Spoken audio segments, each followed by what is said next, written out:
Hola, soy la licenciada Susana Bálsamo, soy la presidenta de MDR Iberoamérica Argentina y entrenadora de entrenadores MDR.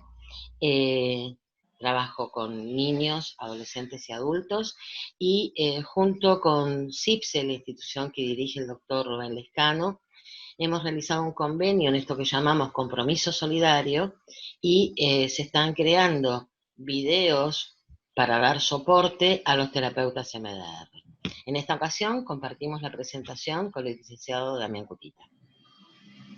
Bien, y entonces, como decía Susana, yo soy también facilitador y supervisor MDR, y como también Susana mencionaba antes, hace muchísimos años que trabajamos en el área infanto-juvenil y MDR, la aplicación en niños, y en esta oportunidad la idea es contarles un poco algunas cosas que tengan que ver con MDR a distancia en población infantil. Bien, comenzamos, ¿te parece? ¿Qué primera consideración vamos a hacer? Estamos en una crisis y si bien la crisis es una situación mundial, no podemos suponer que, que todo evento, que toda situación sobre la que estamos viviendo va a ser trauma. Si bien es altamente o es potencialmente traumática, hay algunas situaciones de las que estamos viviendo que pueden afectar tanto positiva como negativamente a los niños y a las familias. Hay situaciones como estas que presentan cambios que pueden llegar a favorecer cierto crecimiento y otras que pueden alterar o interrumpir aspectos de fluidez. Entonces, hay situaciones que representan un riesgo inminente, que pueden alterar procesos como de miedo, temores o ansiedades, tanto en los padres como en los niños, que esto sí vamos a estar atentos para explorar.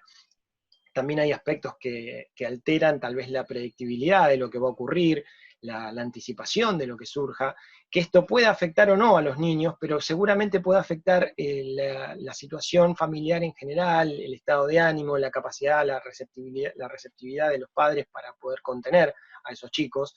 Entonces, lo que vamos a tener en cuenta es que estas situaciones, que pueden ser previas, o pueden ser sutiles, o pueden ser explícitas, como puede, por ejemplo, la enfermedad de alguno de los miembros, o que alguno de los miembros entre en protocolo. Entonces esto altera casi toda la funcionalidad de la familia, porque si alguno de los padres tiene que irse al hospital y queda incomunicado, quién cuida a los chicos, y todas estas cosas pueden ser determinantes a la hora de entender la situación de cada niño ante esto. Pero no todos los niños van a estar en esta situación, y muchos de ellos sencillamente van a estar en casa sin saber qué hacer, algunos aburridos, otros sin ir a la escuela, otros haciendo tareas de forma virtual.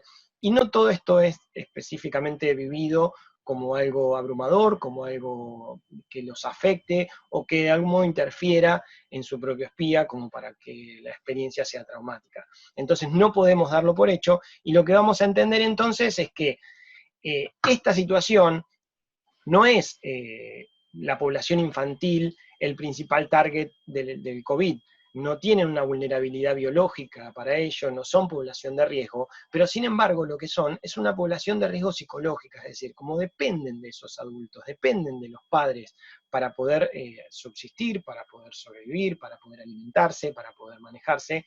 El estado efectivo, el estado emocional y el estado específico, por ejemplo, la situación económica que los afecte, o la situación de sus propios espías que estén interferidos, van a interferir para poder cuidarlos y contenerlos. Entonces lo que vamos a tener es una situación de vulnerabilidad psicológica para poder afrontar las situaciones, ya sea el encierro, ya sea tener que convivir en casa, en donde hay quizás más peleas o hay más situaciones de roces que antes tal vez no había, o hay otras situaciones que son nuevas y que, como todas las personas, a veces la adaptación al cambio cuesta. Es una oportunidad, pero cuesta, y esos niños pueden estar mucho más vulnerables en la medida en que los padres o los cuidadores son quienes tienen que adaptarse a esos cambios, y esto sí es un punto central.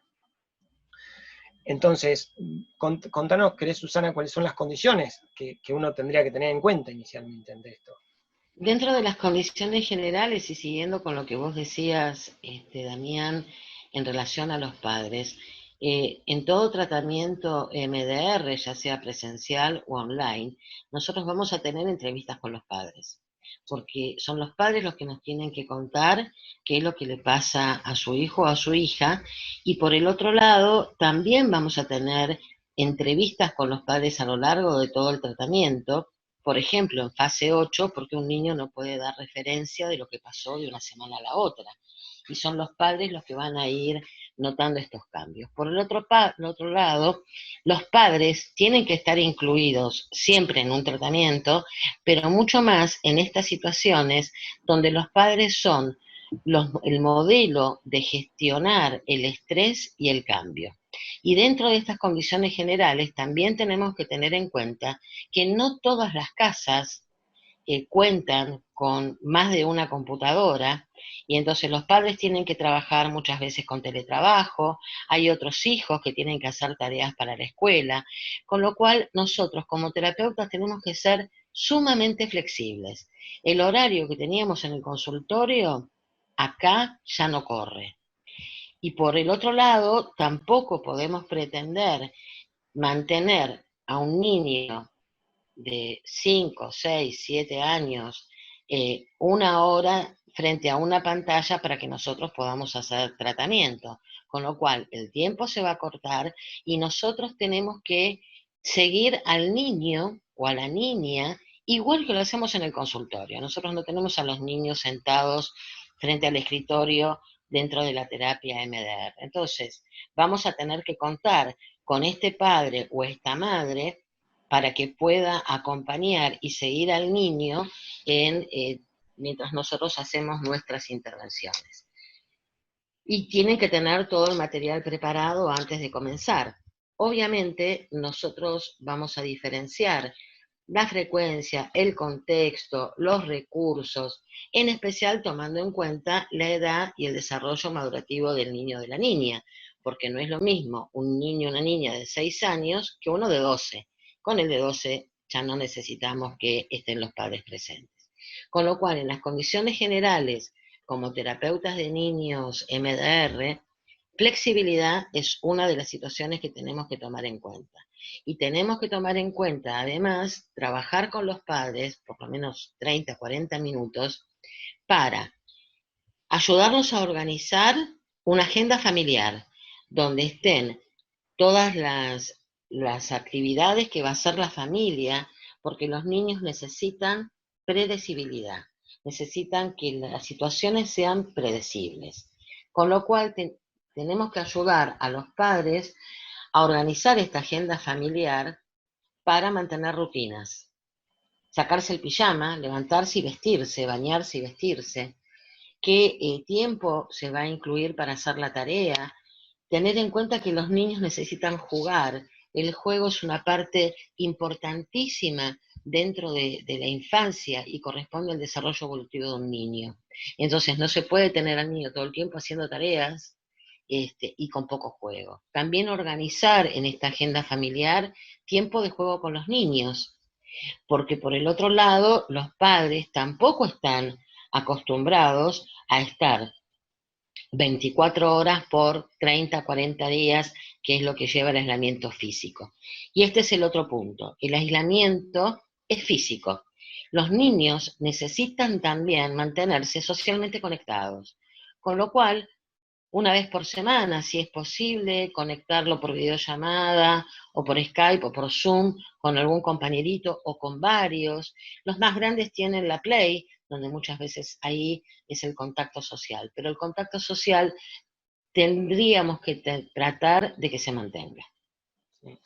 Algo que hacemos normalmente de forma presencial y que acá también tenemos que tener en cuenta en esto que mencionaste, es ayudar a que los papás hagan, o sea, los papás, los cuidadores, tomen algunos minutos para ponerse en el lugar, cómo es ser su hijo hoy, cómo es ser hijo de esos papás que están en esta situación, cómo se ve el mundo desde ahí, desde esa altura, desde ese lugar, para poder generar un poco más de empatía y construir lazos que por ahí esta situación de crisis pone en riesgo, ¿no? Lazos de empatía, lazos de conexión, estar atentos a los estados emocionales, que uno está tan preocupado por muchas cosas que surgen, de estar viendo el noticiero, viendo unas cosas que por ahí pierden de vista lo que le está pasando al hijo, y esto es también una de las cosas que vamos a hacer en terapia con niños a distancia o presencial o como sea.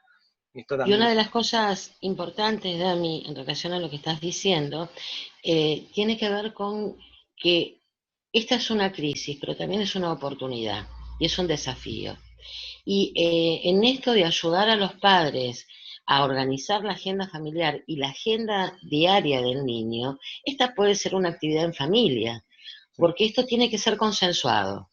eh, los horarios, qué tiempo, y con niños pequeños, su agenda diaria puede ser incluso a través de dibujos, y esta puede ser una actividad de recortar, de pegar, de dibujar, y que el niño pueda tener, por ejemplo, colgado en algún lugar para que él pueda levantarse y pueda saber qué viene. La idea es normalizar una situación que es anormal, que es el aislamiento físico, sí, y la oportunidad para poder compartir en familia estas actividades. totalmente de acuerdo. Y digamos, cuando vamos a recibir entonces esto, no vamos a tener necesariamente un motivo de consulta, a veces sí, pero posiblemente tengamos contactos que sean de pacientes que ya hemos visto o pacientes nuevos. ¿Vos querés mencionar algo al respecto? En los pacientes que ya venían en tratamiento, lo que tenemos que evaluar fundamentalmente es qué sintomatología está asociada a la situación actual del COVID y del aislamiento físico, que esto nos lo van a dar los padres, y si no hay sintomatología, cómo vamos a continuar el tratamiento. Sí. También, Seguimos con la... sí, lo que también uno tendría que tener en cuenta es si el tratamiento viene por otra cosa, ver cómo afecta esta situación, ya sea del aislamiento o de cualquier problemática, por ejemplo, asociada, como el miedo, el temor de los propios padres, o la situación de no poder salir, o la incomunicación con algunas partes de la familia que tal vez se vio afectada por la cuarentena, cómo afectó al propio tratamiento que veníamos trayendo, y por otro lado, sí, puede ser que nos surjan consultas nuevas específicas por esto. O sea, a partir de esto hay como montones de sintomatología, de cambios de conducta que empiezan a preocupar a los papás, o sencillamente es el temor de los padres a que esto los afecte, a chicos que empiezan a tener algunos cambios de conducta y temen que esto pueda transformarse en un problema. No vamos a hacer un diagnóstico establecido en una situación aguda y como esta, de decir, tiene un trastorno de tal cosa, trastorno de tal otra, pero sí vamos a empezar a identificar problemas potenciales y situaciones que podrían transformarse en tal cosa si es que continúan o se cronifican, con lo cual esto es una variable que hay que considerar. Ni que hablar, la mayoría de las cosas van a surgir si hay familias que están con un paciente con protocolo. O sea, que hay algún miembro de la familia que entró en protocolo o que se ha enfermado, y esto puede ser una situación que sea potencialmente traumática o que sea un disparador muy grande para todos los miembros de la familia, incluyendo los chicos. En los pacientes que ya veníamos trabajando y continuando lo que decía Damián, en los pacientes que eh, podemos ver que el aislamiento físico y la cuarentena, por ejemplo, un niño o una niña con un trastorno de ansiedad por separación va a estar muy bien en este momento, porque toda su ansiedad y su temor lo tiene dentro de su casa. Claro. Ahora, de todas maneras, ya sea que tenga sintomatología asociada, como no, como decía Damián, eh, vamos a tener que evaluar cómo está afectando el COVID, si afecta, y vamos a tener que preparar a los padres y a los niños para la salida de la cuarentena. Porque esto también puede llegar a surgir, y sobre todo en los niños, el miedo a que, como seguramente se informa, los padres van a salir antes a trabajar que ellos al colegio, el miedo que puede ocasionar a que los padres cuando salgan se puedan contagiar. Y esto es algo que nosotros también tenemos que tener en cuenta, y que vamos a poder hacer las intervenciones adecuadas de acuerdo a la conceptualización del caso que nosotros hayamos realizado, y que todas nuestras intervenciones precisamente van a tener que estar relacionadas con esto, para saber cuándo intervenir y cómo intervenir. Y sobre todo en cómo se ha activado el espía de mi paciente a partir de esta situación anormal que todos estamos viviendo. Entonces vamos a trabajar con los niños, vamos a trabajar con los padres y volvemos a repetir, eligiendo qué intervenciones vamos a hacer de acuerdo a la conceptualización del caso que nosotros hayamos realizado. Sí, dentro de la conceptualización, una de las cosas que nos va a servir como organizador, sobre todo para las consultas nuevas, en donde tal vez no tengamos tan en claro qué paciente tenemos delante, es tratar de hacer una lectura rápida de los procesos alterados. Sabemos que MDR en general ayuda ayuda a que los pacientes, a los terapeutas a distinguir, a leer procesos y no eventos. Entonces, ¿cuáles son los procesos? ¿Cuáles son los aspectos en que el espía se ha bloqueado? Como para poder trazar intervenciones o un plan de acción que esté directamente enfocado sobre eso. Entonces, si la sintomatología o las conductas que vemos están asociadas a un aumento del peligro, de la sensación de peligro inminente, o como decías vos recién, de miedos, entonces lo que empieza a aparecer es preocupación o ansiedad, o si realmente, por ejemplo, luego de que haya algún miembro que se haya enfermado o que haya alguna experiencia, porque uno no toma registro, pero estar con el noticiero prendido 24 horas por día, en donde hablan de muertos y cantidad de muertos, y que la población de riesgo son personas de más de tal edad, y que uno escucha permanentemente en la televisión hablar de muerte y de peligro, y los chicos, sobre todo cuando ya tienen edad escolar o están un poco más grandes, también empiezan a sacar sus propias conclusiones, hipótesis, y anticipan, entonces se puede empezar a bloquear su espía y generar nivel de malestar que, si nosotros identificamos la sintomatología, podemos tratar de distinguir qué tipo de procesos terapéuticos tenemos que incluir de forma prioritaria. Entonces el tratamiento va a estar prioritariamente dirigido a esos procesos alterados y no necesariamente a una generalidad, como para tener que tener un montón de datos, un montón de información de esos pacientes, de cómo ha sido hasta ahora, sino tratar de hacer algo, lo que llamamos clínicamente significativo, que tiene que ver con eso, con abordar la situación actual problemática para tratar de acotar un poco el nivel de intervención a la situación que se nos presenta, sobre todo cuando el motivo de contacto tiene que ver con eso.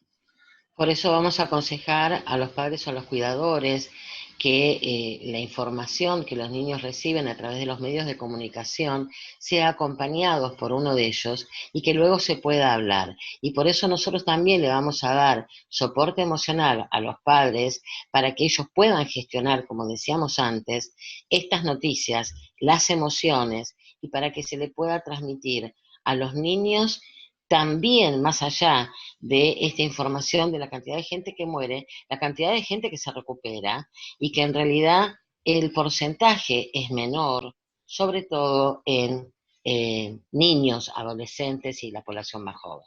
¿Sí?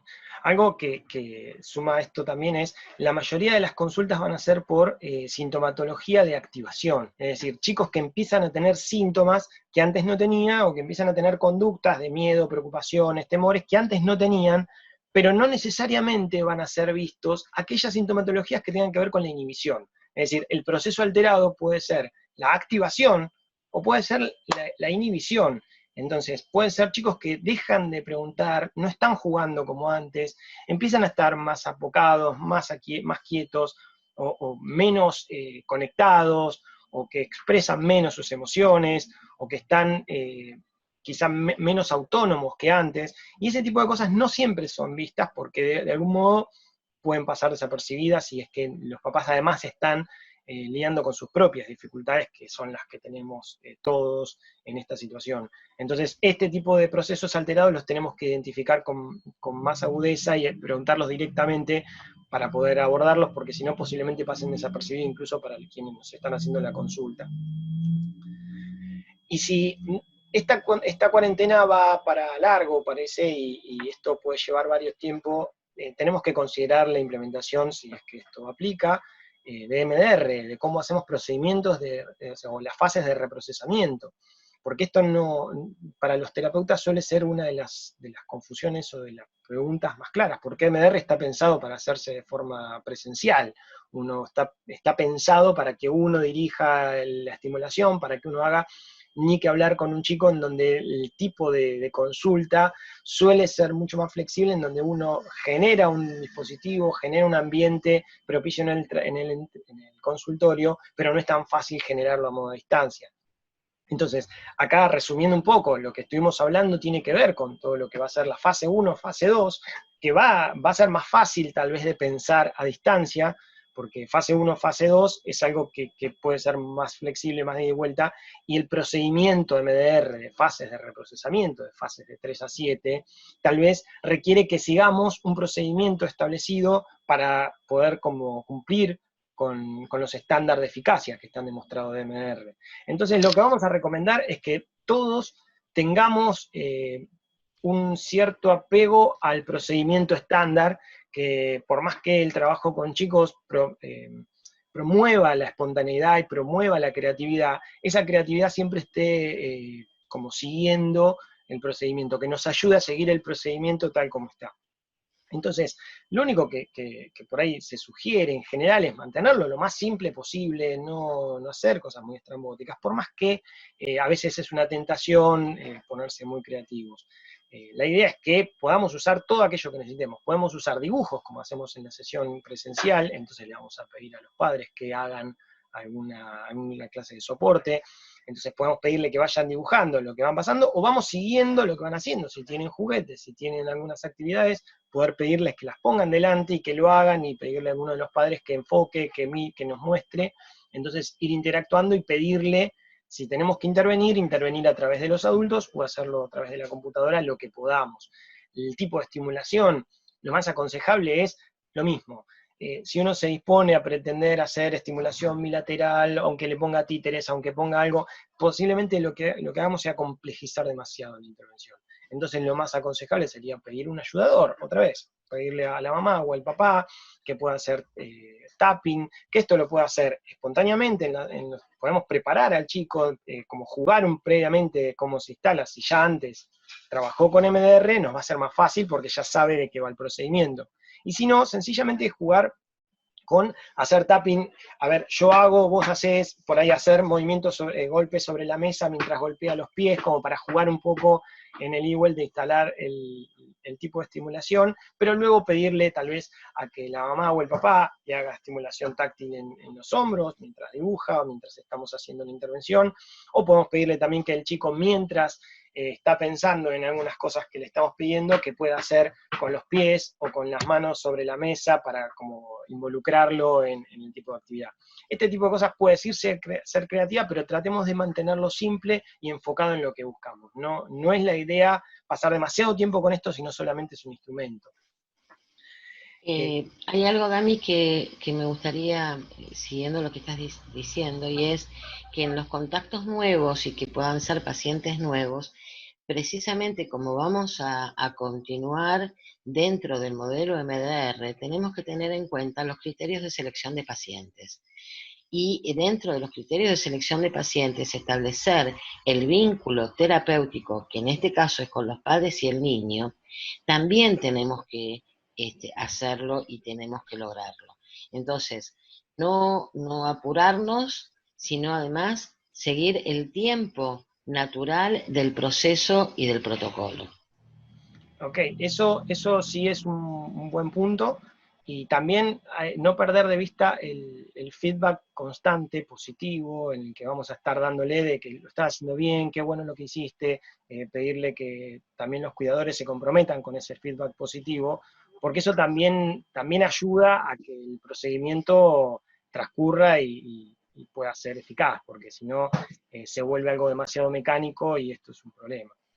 Y la fase 8 que la vamos a hacer con los padres o los cuidadores, sobre todo de niños más pequeños. Sí, que podemos incluir al niño también, pero siempre considerando que van a ser nuestros referentes a la hora de ver qué pasó y cómo siguió la cosa que estuvimos trabajando.